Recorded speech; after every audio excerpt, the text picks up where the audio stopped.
असलेले राज्याचे लोकप्रिय मुख्यमंत्री आदरणीय देवेंद्रजी फडणवीस साहेब, आमचे सहकारी आणि मंत्री मंगल प्रभात लोढा साहेब, मुख्य सचिव राजेश अग्रवालजी, श्रीमती एस राधा चव्हाण आणि अध्यक्षा क्षमता विकास आयोग, तसेच अपर मुख्य सचिव सेवा श्रीमती व्ही दादा, आज उपस्थित असलेले मंत्रालयातील सर्वच अधिकारी, कर्मचारी आणि पत्रकार बंधू भगिनींनो, नागरी सेवामध्ये आधुनिक तंत्रज्ञानाचा वापर वाढवणे आणि कर्मचाऱ्यांमध्ये सतत शिकण्याची वृत्ती निर्माण करणे हा या कार्यक्रमाचा मुख्य उद्देश आहे. ज्याप्रमाणे वारकरी पंढरपूरच्या दिशेनं एकत्र शिस्तीमध्ये आनंदाने चालतात, त्याचप्रमाणे आपले शासकीय अधिकारी आणि कर्मचारी तंत्रज्ञानाच्या दिशेने आपली वाटचाल करत आहेत. भविष्यामध्ये या कुशल आणि नागरिक केंद्रित शासनाकडे जाणारी ही महत्त्वाची वारी आहे असं समजायला हरकत नाही. मागच्या वर्षी आयोजित केलेल्या टेक वारी एक या उपक्रमामध्ये याचा भक्कम पाया तयार केला गेला आणि त्याने दाखवून दिलं की शासनामध्ये तंत्रज्ञानाबाबत जागरूकता निर्माण करणं शक्य आहे आणि टेक वारी 2 मध्ये आपल्याला या पुढचा टप्पा गाठायचा आहे. टेक वारी ही फक्त तंत्रज्ञानाची ओळख नाही, तर ही शिक्षणाची चळवळ आहे. ही मानव संसाधन सुधारण्याची मुख्य मोहीम आहे आणि विकसित महाराष्ट्र 2047चं जे स्वप्न साकार करण्यासाठी हा टप्पा अतिशय महत्त्वाचा आहे असं मला वाटतं. आपण सगळ्यांनी वारकऱ्यांची वारी पाहिलीच आहे. त्यांची शिस्त, त्यांची श्रद्धा आणि त्यांचे एकच ध्येय, तसंच काहीतरी हे टेक वारी आहे.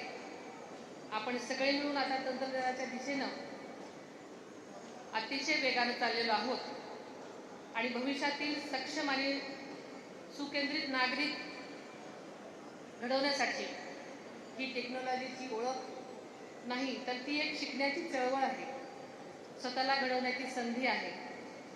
या 5 दिवसाच्या कार्यक्रमामध्ये आपण artificial intelligence, internet of things, blockchain, cyber security, digital finance आणि वर्क लाईफ बॅलन्स अशा खूप महत्त्वाच्या विषयांवरती बऱ्याच काही गोष्टी शिकणार आहोत. हे विषय फक्त ऐकून थांबायचं नाही, तर आपल्याला रोजच्या कामामध्ये याचा वापर करायचा आहे. अलीकडेच साधना सप्ताहामध्ये महाराष्ट्रामध्ये देशात पहिला क्रमांक मिळवलेला आहे आणि ही खूप अभिमानाची गोष्ट आहे. यासाठी मी सर्व अधिकारी आणि कर्मचाऱ्यांचं मनापासून अभिनंदन करते, त्यांचं कौतुक करते. आज तंत्रज्ञान फक्त ऑफिसपूर्व मर्यादित राहिलेलं नाही, तर ते थेट नागरिकांपर्यंत पोहोचलेलं आहे. डिजिटल ब्लॉकर, उमंग, आधार, इंडिया, स्टॅट, त्यामुळे शासन आणि नागरिक यांच्यामध्ये जो संवाद आहे तो खूप सोपा झालेला आहे. आणि आपल्याला माहिती आहे की एआयमुळे तर सगळीकडे तक्रार निवारण केंद्र, सेवा वितरण आणि कामाची पूर्णपणे बदललेली आहे हे आपल्याला माहिती आहे. म्हणूनच या बदलांबरोबरच राहणं ही काळाची आजची गरज आहे. एआयमुळे नवीन क्रांती घडवून घेतलेली आहे. येत्या 5 ते 10 वर्षांमध्ये संघटना, संस्था व त्यातील अधिकारी, कर्मचारी याच्यातील कार्यप्रणाली व संबंधामध्ये क्रांतिकारी बदल होणार आहेत. हे ओळखूनच भारताचे माननीय पंतप्रधान आदरणीय नरेंद्रजी मोदी साहेब यांनी मिशन कर्मयोगीमध्ये सर्व अधिकारी, कर्मचारी यांना तंत्रज्ञानाशी सुसंगत असे प्रशिक्षण सुरू केले. त्याच्यामध्ये आज आपला महाराष्ट्र भारतात पहिल्या 3 मध्ये आहे. याचा मला विशेष आनंद आहे आणि मी शासनाचे मुख्य सचिव तसेच सामान्य प्रशासन विभागाच्या अपर मुख्य सचिव व सर्वच अधिकारी व कर्मचारी यांचे मी मनापासून अभिनंदन करते. वेगाने बदलणाऱ्या डिजिटल युगासाठी कर्मचाऱ्यांना तयार करणं हे आजच्या आपल्या समोरचं मोठं आव्हान आहे आणि महाराष्ट्र या दिशेने वेगाने पुढे जात आहे, ही अतिशय अभिमानाची गोष्ट आहे. या कार्यक्रमामध्ये केवळ नियम शिकवले जाणार नाहीत, तर मानसिकदृष्ट्या सुद्धा सक्षम, सांस्कृतिकदृष्ट्या दृढ आणि आत्मविश्वासपूर्वक अधिकारी, घडवलं जाण्यासाठी चर्चासत्र होणार आहे.